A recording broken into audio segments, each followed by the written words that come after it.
దేవునికి మహిమ కలుగును గాక. అందరికి ప్రైజ్‌లాడండి. మరొక ఉదయకాలాన్ని బట్టి దేవాది దేవునికి మహిమ, ఘనత, ప్రభావములు కలుగును గాక. అందరూ బాగున్నారని నేనైతే విశ్వసిస్తున్నాను. మీరు కూడా ప్రార్థన చేస్తున్నారు. నేను బాగున్నాను. మీరు బాగున్నారు. అయితే ఏ ఏ సమస్యకైనా పరిష్కారం మన దేవుడే. ఆయన మీద ఆధారపడినప్పుడు ఎలాంటి పరిస్థితైనా మార్చేటకుడు ఆయన గొప్ప శక్తి కలిగిన వాడు. ఆహాజు అనేటువంటి ఇంకొక రాజు ఉంటాడు. ఆయనకి కూడా అనారోగ్యం బాగాలేకుండా వచ్చి ఆయన మంచుని ఎక్కుతాడు. అప్పుడు మరలా ఆయన ఏం చేస్తాడంటే ఉండేటువంటి దేవుని పక్కన పెట్టేసి మళ్ళా బయలుదేవతలను మళ్ళా ప్రశ్నలు చెప్పే వాళ్ళ దగ్గరికి పంపించి ఆ నాకు ఎలా ఉంటుందో తెలుసుకోరండి అని ఆయన దగ్గరుండే వాళ్ళ దగ్గర పంపిస్తాడు. వీళ్ళు వెళ్ళేటప్పుడు మళ్ళా ఏలియా మళ్ళా ఎదురొస్తాడు. వచ్చి ఆయన అంటాడు, చూడు ఖచ్చితంగా ఇక్కడ దేవుడు ఉంటే మరలా మీరు ఎక్కడికో వెళ్తారా? అయితే దేవుడు చెప్పే మాట ఏంటంటే ఖచ్చితంగా అతను మంచం మీద నుంచి బాగుపడతాడు, కానీ మంచం దిగడు, అలాగే చనిపోతాడనే విషయము ఆయనకి తెలియచేయమంటాడు. మరలా దాంతో అతను రాజీ పడడు, ఇంకా బాధేస్తది. అలాగే ఆ ఏలియా చెప్పినట్లే ఆ మంచం మీద దిగకుండానే ఆయన కొంతకాలానికి చనిపోతాడు. అయితే అంతటితో గమ్ముకు ఉండకుండా, అంటే అతనికి వ్యతిరేకంగా చెప్తున్నాడనే దుష్టత్వంతో ఎంతో మందిని ఆయన మీదని చంపేదానికి పంపిస్తాడు. అయితే ఆ ఇక ఏలియాతో 50 మంది శిష్యులు ఉంటారు. వాళ్ళల్లో ప్రథమ శిష్యుడిగా ఎలీషా అనేటువంటి ఒక గొప్ప ధనవంతుడు తనకు ఉండేటువంటి ఆస్తిని అంతా విడిచిపెట్టి ఏలియానే ఫాలో అవుతుంటాడు. అంటే దైవత్వంతో నింపబడాలా, దేవుని కొరకు వాడబడాలా అనేటువంటి ఉద్దేశంతో ఈ ఎలీషా కూడా ఆయనతోనే ఉంటాడనమాట. అలా ఉండేటువంటి సమయంలో ఈ 50 మంది మరలా ఉండే సమయంలో మరలా ఈ యొక్క రాజు వాళ్ళ మీదకి యుద్ధానికి పంపించినప్పుడు మరలా ఏలియా ప్రార్థించినప్పుడు దేవుడు మరలా ఆయన పేరే అగ్ని ప్రవర్త. ఆయన ఏలియా యొక్క టైటిల్ ఏంటంటే అగ్ని ప్రవక్త. మాట్లాడితే దేవుడు ఆయన ప్రార్థిస్తే అగ్నిని పంపిస్తాడు. కాబట్టి ఆయన మరలా ఆయన ప్రార్థించగా పైనుంచి అగ్ని వచ్చి వాళ్ళని చంపాలని వచ్చినటువంటి వాళ్ళందరూ అక్కడే దహించిపోతారనమాట. కాబట్టి అంత శక్తి దేవుడు ఆయనకి ఎందుకు ఇచ్చాడంటే ఆయన కూడా మనలాంటి స్వభావం కలిగిన వ్యక్తే, కానీ నిస్వార్థమైన జీవితం కలిగి పరిపూర్ణమైన విశ్వాసాన్ని పెంచుకుంటూ దేవునికి లోబడి జీవిస్తారు. కాబట్టి ఏమాత్రం చెడును ఏం చేయడు, ఆయన ఎంకరేజ్ చేయడు, చెడును ఖండిస్తాడు. కాబట్టి దేవుడు ఆయన ఏం చేస్తున్నాడంటే బలపరిచి ఆయన నిలబెడుతున్నాడు అనమాట. ఈ విధంగా వాళ్ళు నడుచుకుంటూ వెళ్ళే సమయంలో 50 మంది అంటాడు, ఇంక శిష్యులందరిని అక్కడ ఆగిపోమంటాడు.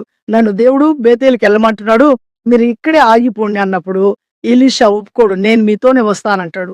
నాతో వద్దు నువ్వు ఆగు అంటే కూడా ఒప్పుకోడు అనమాట. వస్తూ వస్తూ వస్తూ వండేటప్పుడు ఏలియా మీద ఒక దుప్పటి ఉంటుంది. ఆ దుప్పటిని ఏం చేస్తాడంటే ఆ యొక్క యోర్దాన్ నది వస్తుంది వాళ్ళకి, దాటి వాళ్ళు అవతలకు వెళ్ళాలా.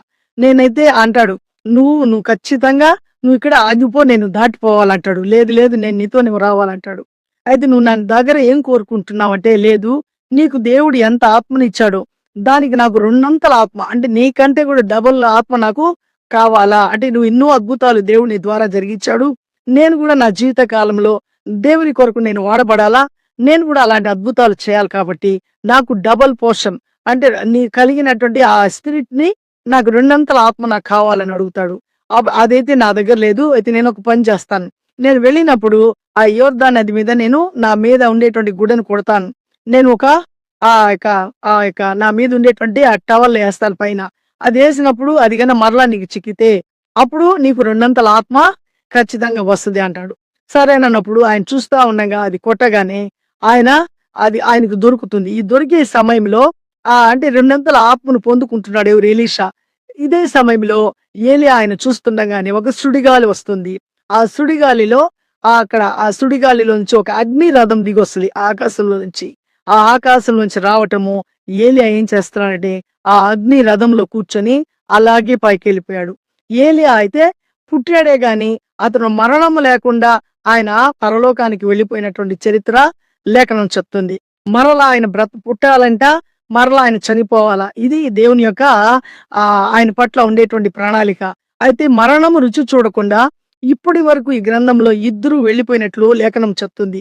ఆది కాండంలో హానోక్ అనేటువంటి వ్యక్తి కూడా దేవునితో నడుస్తూ అలాగే మరలా ఆయన చూస్తే ఎక్కడ కనబడడు, అలాగే దేవునితో కొనిపోబడుతున్నాడు.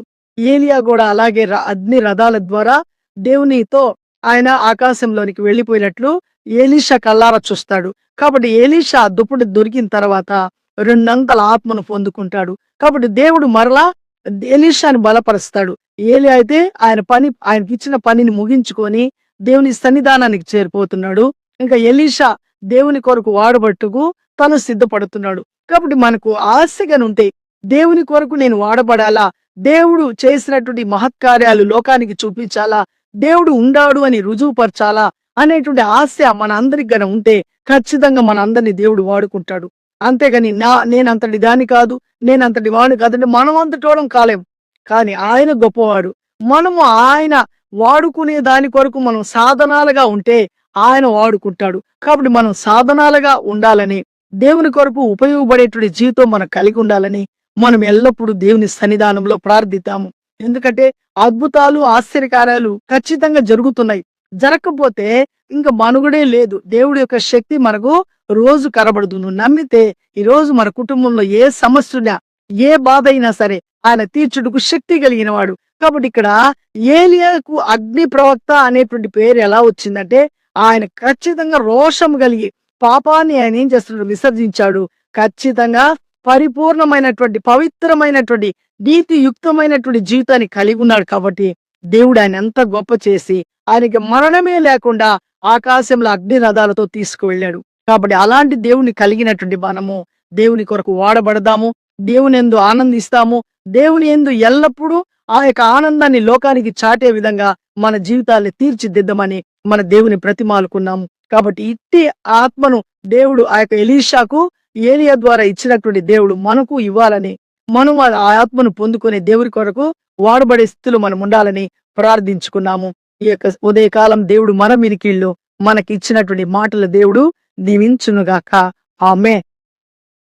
మహోన్నతుడా, జీవం కలిగిన దేవ, జీవాధిపతి నీ స్తోత్రం నాయన. నీ మహాకృపలో అద్భుతమైన ప్రేమలో నాయన మరి ఒక పర్యాయం నాయన ఏలియాని మీరు జ్ఞాపకం చేసుకున్నట్టుకు మరలా ఏలియా ప్రభా, ఆయా తండ్రి ప్రభా, నా తండ్రి ఆశా అనేటువంటి నాయన ఆసాప్ దగ్గరికి వెళ్ళినప్పుడు ఆ యొక్క రాజు కూడా ప్రభా రోగి మంచం మీద ఉన్నప్పుడు మరలా ఆయన బయలు దేవతలను ఆరాధించే దాని కొరకు ఆయన బ్రతుకుతాడో ఆయన మరలా రోగం నుంచి బయటపడడు అనేటువంటి నాయన ఆ యొక్క నా తండ్రి వాటిని గురించి ఆయన తెలుసుకునే దాని కొరకు అక్కడికి పంపించినప్పుడు మరలా ఏలియా ప్రవక్త వెళ్ళి ఇదిగో అంటున్నాడు, ఇదిగో దేవుడు ఇజ్రాయెల్లో దేవుడు లేడని, నిజమైన దేవుని విడిచిపెట్టి బయలుకి వెళ్తున్నావే, ఇదిగో నువ్వు తప్పకుండా ఆ మంచం మీదే నువ్వు అలాగే చనిపోతావు, నువ్వు రోగగ్రస్తుడుగా ఉంటున్నావు, ఇంకా మంచం దేవకుండా అలాగే చనిపోతావు అన్నప్పుడు ఆ మాట తను జీర్ణించుకోలేకుండా మరలా ప్రవక్తను చంపాలనేటువంటి ఆ చెడు ఉద్దేశాన్ని కలిగినప్పుడు మరలా మీరు ఏలియా పక్షాన ఉండి ఆయన ప్రార్థించగా అయ్యా అగ్నిని పంపించి ఆయన మీదకు వచ్చిన వాళ్ళందరూ చనిపోయే విధంగా చేస్తున్నారు. అవునయ్యా, నీ బిడ్డలను విడిచిపెట్టవు నాయనా. ఈ లోకంలో ఎవరి సపోర్ట్స్ లేకపోయినా కూడా ప్రభా నీ సపోర్ట్ ఎల్లప్పుడూ నీ బిడ్డలకు ఉంటది ప్రభా. అలాంటి గొప్ప కార్యములు మా పక్షాన చేసేటువంటి గొప్ప దేవుడు ప్రభా.